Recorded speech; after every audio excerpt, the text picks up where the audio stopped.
जो नम्र नहीं है, नत नहीं है, अवनत नहीं है, ऐसे उदंडों को ज्ञान की उपलब्धि नहीं होती, वो सदा अज्ञानी बने रहते दुर्योधन की तरह से।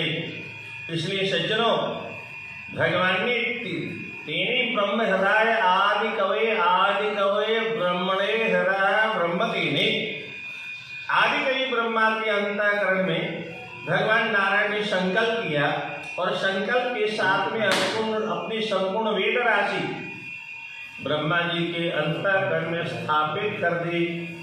तो ब्रह्मा जी चारों वेदों के शास्त्रों के ज्ञाता हो गए।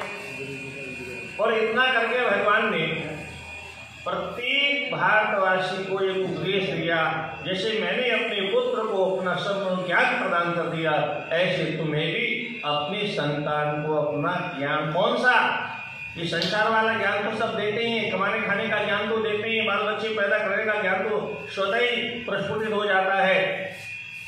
जो आध्यात्मिक ज्ञान है, जो ईश्वर संबंधी ज्ञान है, जो परमात्मा संबंधी ज्ञान है, वह ज्ञान प्रदान करे।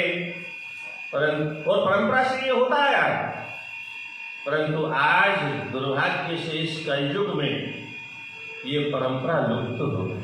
और उस लुप्त होने का कारण हजारों वर्ष हम विदेशियों के गुलाम रहे और वहीं से हमारी जो शिक्षा थी वो लुप्त होती चली गई।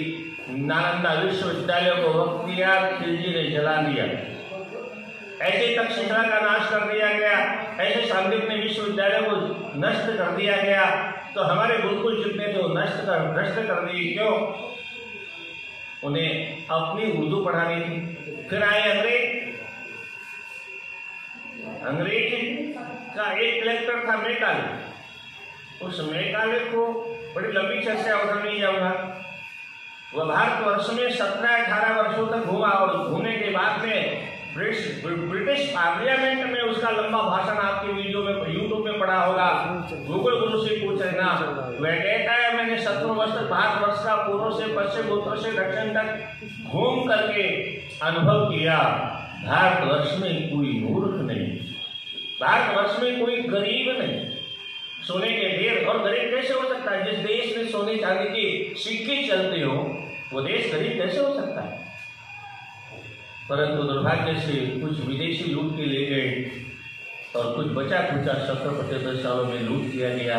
इसलिए आज हमारे देश में गरीब दिखाई देते हैं। वो आर्थिक दृष्टिकोण से गरीब दिखाई देते हैं, वह तो फिर भी क्षम्य है, पर ज्ञान की दृष्टिकोण से जिस देश में 4 वेद, देश का मनुष्य ज्ञान की दृष्टिकोण से कंगाल और सामान्य मनुष्य कंगाल हो तो भी चलेगा। व्यास पीठ पर बैठ करके और वहां भी शास्त्र विरुद्ध कोई चर्चा करे, वेद विरुद्ध कोई चर्चा करे, स्मृतियों के विरुद्ध कोई चर्चा करे और उन्हीं को लोग महापुरुष मानते हैं। क्यों मानते हैं ऐसे लोगों को महापुरुष? जिन्होंने शास्त्रों का कह नहीं पढ़ा, कहरा जिनको नहीं मालूम, आयुन जिन्होंने नहीं पढ़ा।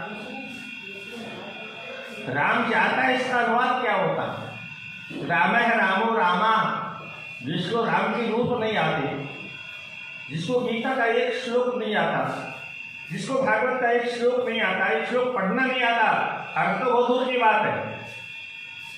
दुर्भाग्य से ऐसे लोग आज व्यास पीठ पर बैठ करके प्रवचन करते हैं।